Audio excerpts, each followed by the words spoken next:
Your knee just clicked when you stood up. Maybe it aches after a long walk. Maybe it swells by the end of the day. Maybe you lie there at 3 a.m. waiting for it to pass. Here's something most people never realize. Ancient humans had the exact same problem. Archaeologists have found severe knee arthritis in skeletons going back over 40,000 years. Same joints, same damage, same pain. The only difference? No ibuprofen, no ice pack, no doctor, no brace, no heating pad, just a hunt tomorrow morning, 5 miles of rough ground, freezing weather, and 30 people depending on you. So what did they actually do? The answer will change the way you think about pain, survival, and what it actually means to be human. Most people assume ancient humans were young, strong, almost superhuman. They think people back then died before their bodies had time to wear out. Wrong. In 1908, researchers excavating a cave in La Chapelle-aux-Saints, France, found a Neanderthal skeleton roughly 50,000 years old. His joints were so badly deteriorated, hips, spine, jaw, that scientists initially mistook the damage for primitive anatomy. It wasn't. It was advanced osteoarthritis, the same disease, the same damage, the same thing showing up on x-rays in clinics today. And he wasn't alone. Across dozens of sites in Europe, Africa, and Asia, researchers have found the same pattern. Individuals with severe joint damage who kept living for years after it became serious. They didn't collapse the moment their knees failed, which means they found ways through it. The question is, how? The first answer is the simplest. They slowed down, but they didn't become useless. Among the Hadza of Tanzania, one of the last hunter-gatherer groups on Earth still living close to the original human pattern, researchers noticed something about older adults with bad knees. They stopped hunting large animals, but they kept contributing. They repaired tools, watched children, maintained fires, passed down knowledge. In a group of 30 people surviving in the wild, knowledge might matter more than strength.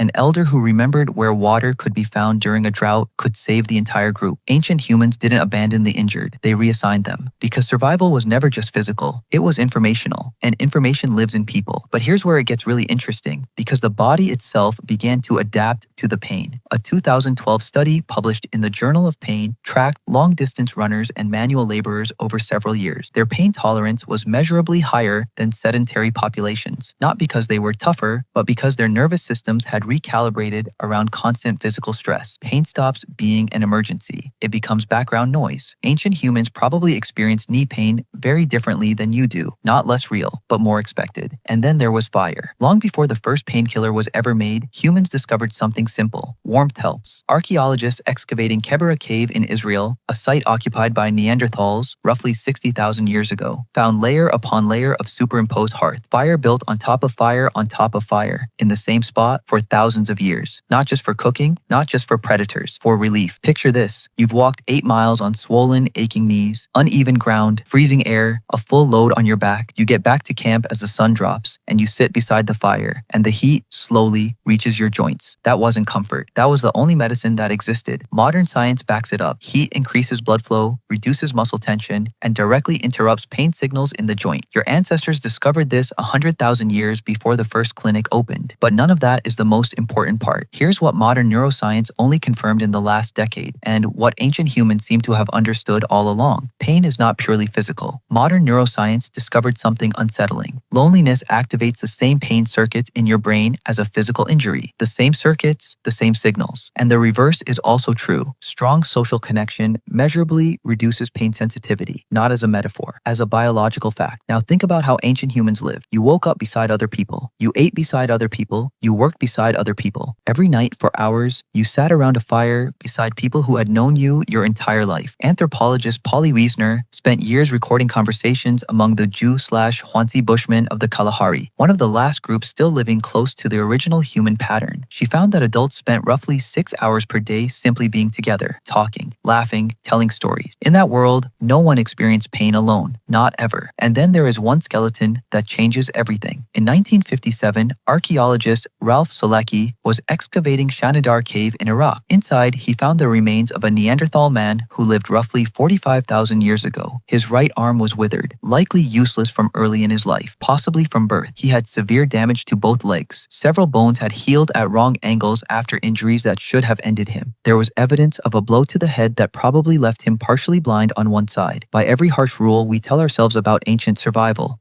of the fittest, only the strong make it through. This man should have died young. He didn't. He lived to approximately 45 years old. In Neanderthal terms, ancient, which means that for decades, other humans chose to keep him alive. They fed him, hunted for him, carried him when he couldn't walk, stayed beside him. That wasn't charity. That was a tribe protecting its memory. The most injured member of the group was also very likely the one who remembered the most, where the water was, which plants healed wounds, which paths were safe in winter. Pain wasn't a reason to leave someone behind. It was a reason to move closer. Now, this isn't nostalgia. Ancient life was brutal. A badly damaged knee could end your ability to contribute. An infected wound could kill you in days. There was no surgery waiting, no second chance. The pain was real and it was serious. But here's the thing. Right now, 50 million Americans live with chronic pain. We have ibuprofen, MRIs, knee replacements, physical therapy, and the rates keep climbing because modern medicine became extraordinarily good at treating the joint, but it almost completely ignored everything around it. We didn't inherit chronic pain. We inherited chronic loneliness and called it a knee problem. Modern life gave us the pill and quietly took away everything else. Tonight, when your knee aches and you reach for the ibuprofen, remember that 45,000 years ago, there was a one-armed man with a shattered leg sitting beside a fire in a cave in Iraq, and people kept bringing him food. Not because it was efficient, not because it made the tribe stronger, not because any law required it, because that is what humans do. We don't leave people alone with their pain. We never did. You did not inherit a body built to suffer in silence. You inherited a body built to heal beside other people. So here's the question worth sitting with tonight. When did you last let someone sit beside you in yours?